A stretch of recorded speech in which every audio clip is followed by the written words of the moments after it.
Hi, I'm Jason Shum, and I'm an animator in the games industry.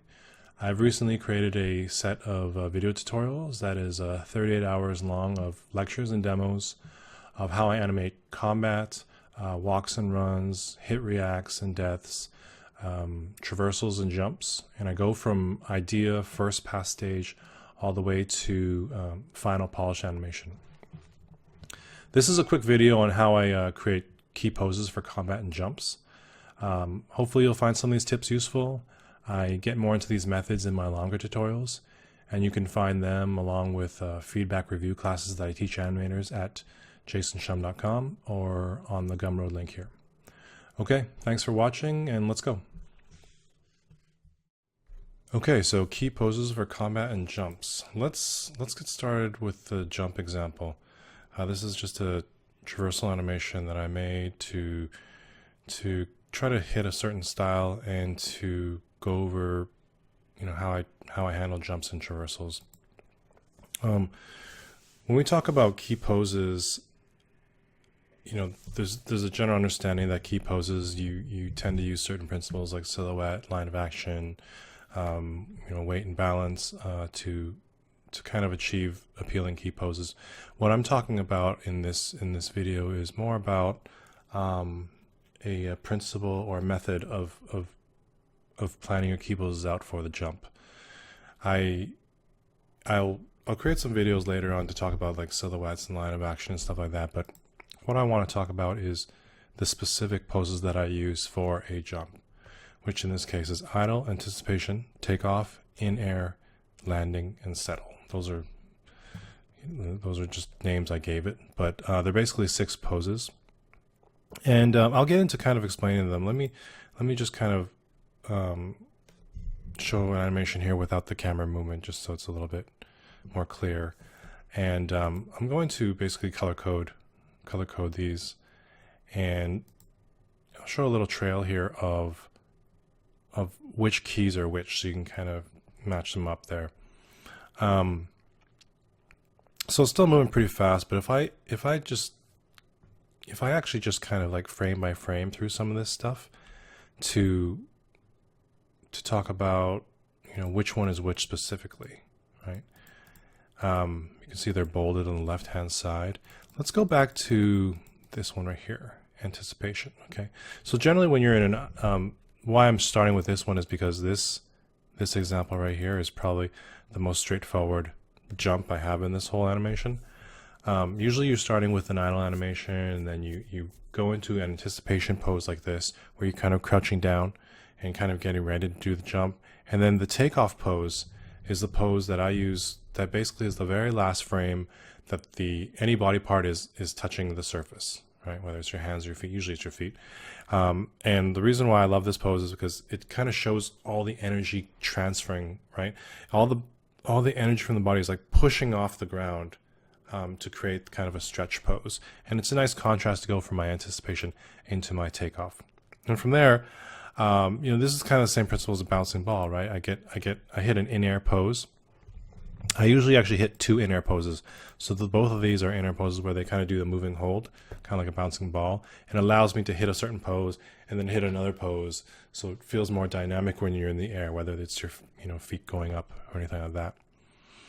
And then the landing pose is actually the opposite of the anticipation. The anticipation is all stretched out, pushing off. The landing is all stretched out, basically just touching the ground. It's the first, I basically use this key as the first frame that my body is touching the ground again. Okay, so it's like probably the fastest that you're traveling, and you're just about to make that impact. And the settle is when you've kind of impacted and landed down, and it's the opposite of the anticipation, where the poses are similar and the anticipation is crouched down, the settle's crouched down, but one's about to take off and one has kind of already landed. So with that, let's take a look at the rest of the jumps here. I have my takeoff pose, last frame touching the bar, in-air pose, landing is the first frame touching the surface, and then a settle in where it just basically just pushes up. And then immediately go into takeoff, and I skip the in-air pose. I go straight to a landing pose because it's touching the surface, and then a settle. And then I keep doing it. You can see how it's starting to, hopefully it's starting to make sense, right? It's like the takeoff, in air pose, landing, settle, and then rinse and repeat, right? So that's pretty much it with the jump. If I go back to this here, I basically use this, and whenever I do any kind of jump animation, and I'll combine it with some combat stuff too. So just remember this principle here, or this method, because I'm going to come back to it in about 2 minutes. Okay. I want to jump over to combat. Okay, this is just a 4-hit attack, and if you've seen the other tutorial videos I made, you probably recognize this animation.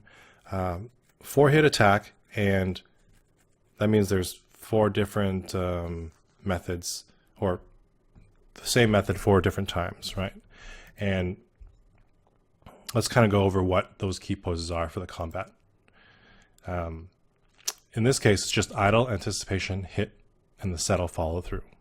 Okay, and same kind of thing. I will color code them and just kind of give you a little motion trail here, so you can kind of see which keys are which in a way.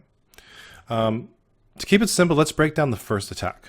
Okay, the first attack, I start with an idle, and then I have an anticipation, and then just like a lot of these different poses, sometimes you can have more than one. This is not a absolute where it's like you must have idle, anticipation, hit, settle. You can have idle and like 3 anticipations, and then 1 hit, and then 3 follow throughs, depending on if you have a character with a really heavy axe, you're gonna have multiple anticipations, right? It's like pulling and then getting it up like this and then coming down to slam it down. There's at least 3 anticipation poses there. For this one, I have idle, anticipation, and then I have another anticipation where it's still lagging, but my body's kind of committing to the attack. I count both of these as antics because I think if I have them both, I'll be able to sell the animation in my first pass. Okay, and then my actual hit frame, the moment of contact, and then a follow through. Okay, so that's fairly straightforward, the first one. And then if I'm chaining attacks like what I'm doing here, I generally skip the idle and go straight into an antic and straight into an anticipation, and then the hit frame, and then the settle. And then again, I'll skip the idle, go right into anticipation. And in this case, I have 2 anticipations, 3 anticipations, because these are all relevant to me, and I want to convey how long of anticipation is, so I'll have 3 of them. And then the hit. And a lot of times when you're slamming down the weapon, that hit can kind of become the follow through as well, because you don't really have anywhere for your weapon to go. So you can like slam it down, that's the hit, and maybe your body does a kind of like a nice kind of settle or follow through, but sometimes it just hits and it just sticks, right? So I skip my follow through, my settle, and I'll go right into an antic, and then another anticipation, and another anticipation, and then the hit, and then follow through, settle, follow through, and then back into idle. Okay, so this is a lot of anticipations right here, right? And I'm going to talk about that in a second here, bring it back to the jump. But just to kind of wrap up the key pose combat part, if we look at it as in groups, right? These are my idle poses, these are my anticipations, these are my hits, and these are my follow-throughs. And if I have those 4 groups, however long my combo attack is, or if it's just one combat attack, I feel confident that I can convey what I'm trying to do in my attack in my first pass. And I feel like if I do it properly, keying in my overlaps and strong poses, I can get myself 75% of the way there just by doing a key pose pass. Right? And that's really important in games when you're trying to get something in the engine, iterate very quickly. You can set your key poses up and throw it in, and it'll still, whether it's programmers, designers, they can tell what's going on and read the attitude that you're trying to convey. So remember when I said we're going to come back to the jump method a couple minutes ago? I want to talk about this particular slide here with the 4 anticipation poses, these 4 right here. This looks like a jump, doesn't it?